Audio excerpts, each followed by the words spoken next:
کہ ہندوستان نے ہمیشہ افغانستان میں ایک منفی کردار ادا کیا ہے. یہ بھی کہا کہ حالانکہ ہندوستان کی جو پریزنس ہے کی موجودگی پچھلے 40 سال سے رہی ہے، ان کا اقتصادی اور سیاسی تعلق ہمیشہ انتہائی بدعنوان تنظیموں سے رہا ہے. ہمیں جوائن کر رہے ہیں اسی پر بات کرنے کے لیے سینئر تجزیہ کار امتیاز گل صاحب. بہت شکریہ امتیاز صاحب شو میں شامل ہونے اپنا وقت ہمیں دینے کا. یہ بتائیے گا جناب کہ جو طالبان کے رہنماؤں نے کہا ہے، ان کے نمائندوں نے کہا ہے کہ ہندوستان کا کردار منفی تو رہا ہے، لیکن اگر کوئی مثبت کردار ادا کرنا چاہیں تو ہمارے ساتھ بیٹھ سکتے ہیں، ہم سے بات کر سکتے ہیں. کس طرح دیکھتے ہیں امتیاز صاحب؟ دیکھیے، اس میں کوئی اچنبے کی بات نہیں ہے. ابتدا ہی سے بہت واضح تھا کہ بھارت نے خاص طور پر 1979 سے جو سور ریولوشن آیا تھا اس سے پہلے بھی تعلقات تھے، لیکن بنیادی طور پہ ان تعلقات کی نوعیت اس وقت تک دو طرفہ تھی. البتہ جب روسی افواج آئیں یا اس کے بعد سے جو سرد جنگ کا آغاز ہوا تو اس میں بھارت نے اس سپیس کو استعمال کیا پاکستان کے خلاف، یعنی سیاسی طور پہ اور سفارتی طور پہ. تو اب خاص طور پہ جب سے 9/11 کے بعد گزشتہ 20 برسوں میں جو صورتحال بنی ہے تو اس میں بھارت کو ایک موقع ملا کہ یہاں پہ جو بھی سپیس تھا، اسٹریٹجک سپیس، وہ انہوں نے حاصل کیا. سابقہ شمالی اتحاد کے لوگوں کے ساتھ انہوں نے زیادہ روابط رکھے. تو اس وجہ سے اثر و نفوذ اسٹریٹجک لیول پہ بھارت کا ابھی کافی زیادہ ہو چکا ہے. جتنی بڑی وزارتیں ہیں، وزارت داخلہ، وزارت دفاع اور وزارت خارجہ، وہاں پہ ان کے بالواسطہ طور پہ ایڈوائزرز بھی بیٹھے ہوئے ہیں اور ان کی تربیتیں بھی بھارت میں ہوتی ہے ان کے افسران کی. تو اس لحاظ سے بھارت کا کردار پاکستان کے لیے کوئی اچھا نہیں رہا ہے. پاکستان کی اپنی بھی کمزوریاں رہی ہیں خارجہ پالیسی میں، لیکن 20 برسوں میں بھارت نے وہاں اپنے کافی قدم جما لیے ہیں. اور طالبان کا یہ بالکل بڑے پریگمیٹک سی بات ہے جب وہ کہتے ہیں کہ اگر بھارت افغانستان میں کوئی کردار ادا کرنا چاہتا ہے، بات چیت کرنا چاہتا ہے، تو انہیں کوئی اعتراض نہیں ہوگا. لیکن امتیاز صاحب، یہ جو طالبان رہنماؤں کی جانب سے یہ بیان دینا کہ بھارت کے وہاں پہ منفی قوتوں کے ساتھ تعلقات رہے ہیں، لیکن ہم اگر احسان اللہ احسان صاحب جو اب قید میں تو نہیں ہے، لیکن جب ان کو گرفتار کیا گیا تو ان کی ایک ویڈیو سٹیٹمنٹ ہمارے سامنے آئی تھی اور اس میں بھی انہوں نے اس بات کا اعتراف کیا تھا کہ طالبان جو پاکستان مخالف کچھ کاروائیاں کرتے رہے ہیں اس کے اندر بھی بھارت کی جانب سے ان کو بڑی سپورٹ تھی. تو ظاہر سی بات ہے، ایک طرف تو پھر طالبان الزام لگا رہے ہیں کہ منفی کردار ہے بھارت کا، لیکن خود بھارت سے مدد بھی حاصل کرتے رہے ہیں. لیکن اب یہ جو ڈیبیٹ چھڑی ہے اور واشنگٹن کی جانب سے بھی آوازیں اٹھ رہی ہیں کہ اگر بھارت چاہے تو وہ طالبان کے ساتھ براہ راست گفتگو بھی کر سکتا ہے، تو کہیں ریجن کے اندر بالخصوص اور پھر افغانستان کے معاملے پہ کہیں بھارت کو لیڈنگ رول دینے کی تیاریاں تو نہیں ہو رہی؟ دیکھیے، اب بھارت افغانستان میں خاص طور پہ کبھی بھی کوئی کلیدی کردار ادا نہیں کر پائے گا، اور اس کی بنیادی وجہ ہندو اور مسلمان کلچر ہے. یہ لوگوں کو ذہن میں رکھنا چاہیے. بلا شبہ سیاسی طور پہ بھارت اپنا کردار ادا کرے گا، کرنا بھی چاہیے کیونکہ اس کے پرانے تعلقات ہیں، اور ہر ملک ایک آزاد ملک کے طور پہ افغانستان کو بھی آزادی ہونی چاہیے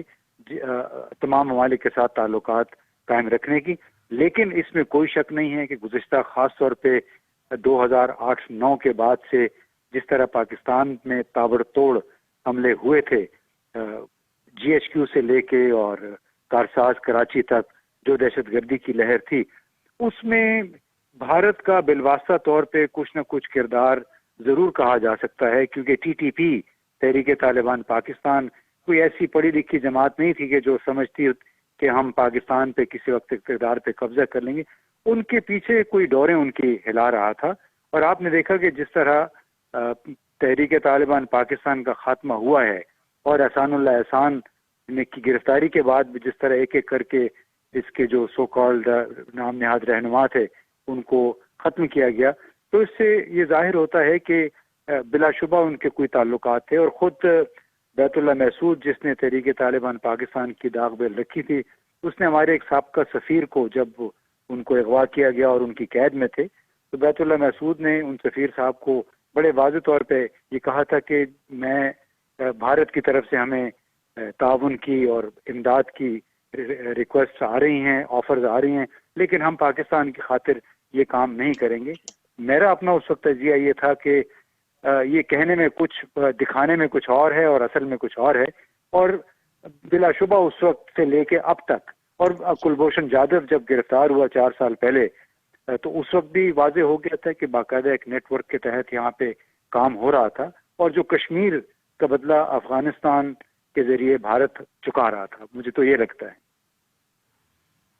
اچھا امتیاز صاحب، اشرف غنی کی انتظامیہ نے اس حملے کو بھی بہت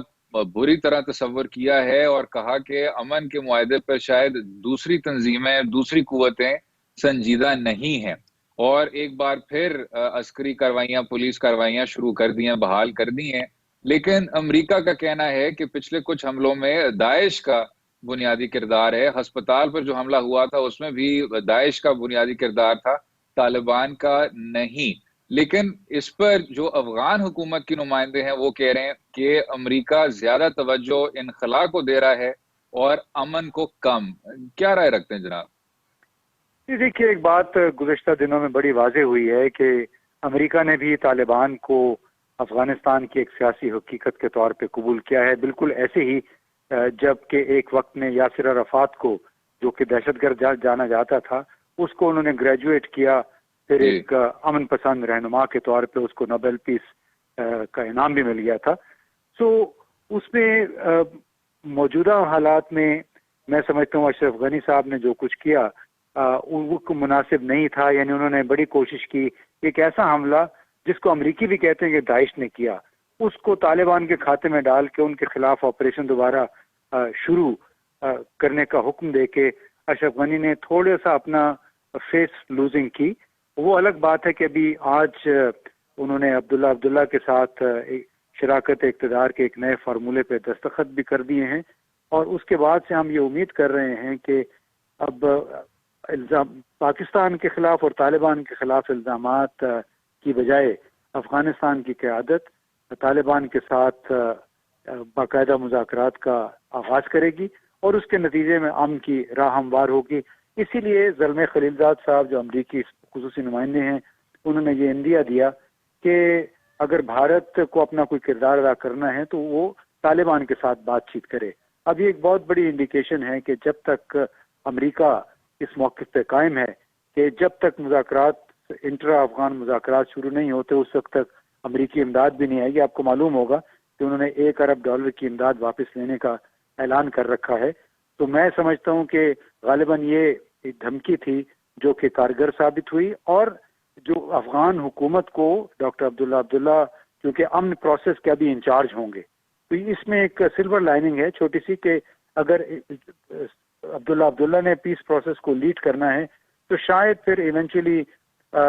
ڈاکٹر اشرف غنی اور ان خاص طور پہ ان کے جو نائب صدر ہیں امراللہ صالح، جو کہ انتہائی خلاف ہیں پاکستان کے، ان کو پھر یہاں پہ سپیس چھوڑنا پڑے، ان کی جگہ کوئی نہیں کیا جائے. کیونکہ انٹرا افغان ڈائلاگ کا بنیادی مقصد یہی ہے کہ افغانستان کے لیے ایک عبوری انتظامی ڈھانچہ تلاش کیا جائے. اس عبوری ڈھانچے میں نہیں سمجھتا کہ اشرف غنی یا امراللہ صالح جیسے لوگوں کی جگہ ہوگی.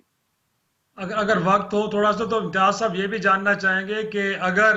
اس ڈائلاگ پروسیس کا حصہ ہندوستان بھی بننے جا رہا ہے تو پاکستان کے لیے اس فیصلے کو قبول کرنا کتنا آسان یا مشکل ہوگا، اور پھر فیوچر کے اندر پاکستان کے لیے کتنی سپیس کم ہوگی یا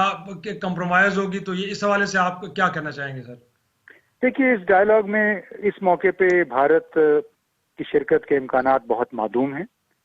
اس میں نہ چین کی خواہش ہوگی نہ روس کی خواہش ہوگی.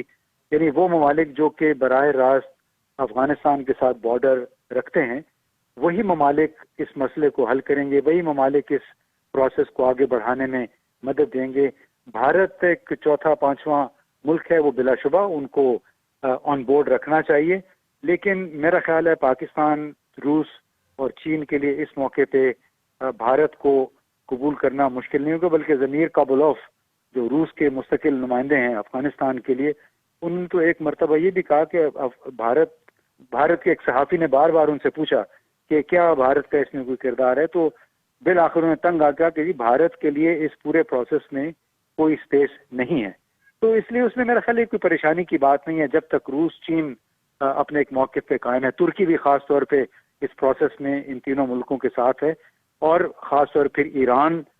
چونکہ امریکی اس کو نہیں چاہتے، اور بھارت کے حوالے سے ایران نے بھی خاص طور وہاں پہ جو مسلمانوں کے ساتھ ہوا بڑی ایک کڑی پالیسی، سخت گیر پالیسی اختیار کی، اس کی مذمت بھی کی روحانی صاحب نے اور ان کے صدر نے. تو میں سمجھتا ہوں کہ اس معاملے میں کوئی تشویش رکھنے کی بجائے پاکستان کی کوشش یہ ہونی چاہیے کہ تمام جو دوسرے اہم فریقین ہیں ان کو ساتھ لے کے چلے.